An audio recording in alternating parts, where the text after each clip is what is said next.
അപ്പൊ കഴിഞ്ഞ വീഡിയോയിൽ നമ്മളൊരു എസ്തെറ്റിക് ഫ്ലവർ വൈസ് ഉണ്ടാക്കിയിട്ടില്ലായിരുന്നോ?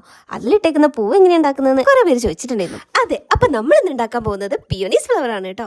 അപ്പൊ ഞാൻ എജിയുമായിട്ട് പോയ സമയത്ത് ഒരു പിങ്ക് ക്രേപ്പ് പേപ്പർ വാങ്ങിച്ച ഓർമ്മയില്ലേ? അത് ഇതുവരെയായിട്ട് ഞാൻ ഒന്നും യൂസ് ചെയ്തിട്ടില്ല കേട്ടോ. അപ്പൊ നമുക്ക് ആദ്യമായിട്ട് ഒരു ഫ്ലവർ ഉണ്ടാക്കി തന്നെ തുടങ്ങാം അല്ലേ? ഇച്ചിരി മടിയുള്ള കൂട്ടത്തിലായതുകൊണ്ട് തന്നെ ഞാൻ ഇത് ഓപ്പൺ ചെയ്ത് കഷ്ടപ്പെടുന്നൊന്നുമില്ല. അങ്ങനെ തന്നെ വെച്ചിട്ട് കുറച്ച് പീസസ് കട്ട് ചെയ്തെടുത്തു. അതിനുശേഷം നമ്മൾ ഈ പേപ്പർ ഫാൻ ഉണ്ടാക്കില്ലേ, അതേപോലെ അങ്ങോട്ടും ഇങ്ങോട്ടും മടക്കിയെടുത്തു. പിന്നെ ഒരു നൂല് വെച്ച് കെട്ടി കൊടുക്കുക. അതിനുശേഷം ഇതാണ് ഏറ്റവും ഇമ്പോർട്ടന്റ് ആയിട്ടുള്ള സ്റ്റെപ്പ് കേട്ടോ. കറക്റ്റ് പിയോണി ഫ്ലവർ തന്നെ വേണമെന്നുണ്ടെങ്കിൽ ഈ ഒരു സ്റ്റെപ്പ് ഒരിക്കലും സ്കിപ്പ് ചെയ്യാൻ പാടില്ല. ഞാനൊരു പെൻ വെച്ചിട്ട് ജസ്റ്റ് ഒന്ന് വരച്ച് കാണിക്കുന്നുണ്ട് കേട്ടോ. നിങ്ങളത് വരയ്ക്കാതെ തന്നെ കട്ട് ചെയ്താലും മതി. പിന്നെ അത് ബുദ്ധിമുട്ടുള്ളവർക്ക് മാത്രം ഈ ഒരു സ്റ്റെപ്പ് ചെയ്താൽ മതി. അപ്പൊ പെൻ വെച്ച് വരച്ച പോലെ തന്നെ കട്ട് ചെയ്തെടുത്തിട്ടുണ്ട്. ഇനി നമ്മൾ ഓരോ ലെയേഴ്സ് ആയിട്ട് ഇതേപോലെ പൊക്കി കൊടുക്കണം. അതും കുറച്ച് ക്ഷമയോടെ ചെയ്ത് കഴിഞ്ഞാൽ കീറിപ്പോവാതെ കിട്ടും കേട്ടോ. അപ്പൊ ഞാൻ കുറച്ച് അധികം സമയം എടുത്തിട്ട് ഏകദേശം ഇതേപോലെ ചെയ്തെടുത്തിട്ടുണ്ട്.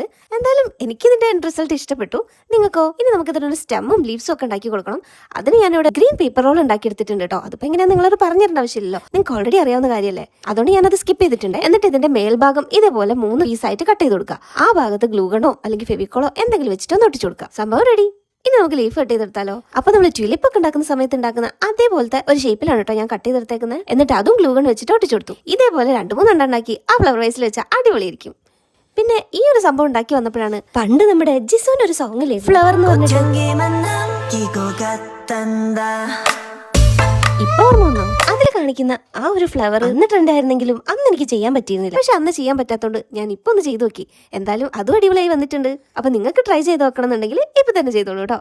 അപ്പൊ അത്രയേ ഉള്ളൂ. ഈ വീഡിയോ ഇഷ്ടപ്പെട്ടാൽ ലൈക്ക് ചെയ്യാനും കമന്റ് ചെയ്യാനും സബ്സ്ക്രൈബ് ചെയ്യാനും മറക്കരുത്. അപ്പൊ അടുത്ത വീഡിയോ കാണുന്നവരെ ബൈ ബൈ.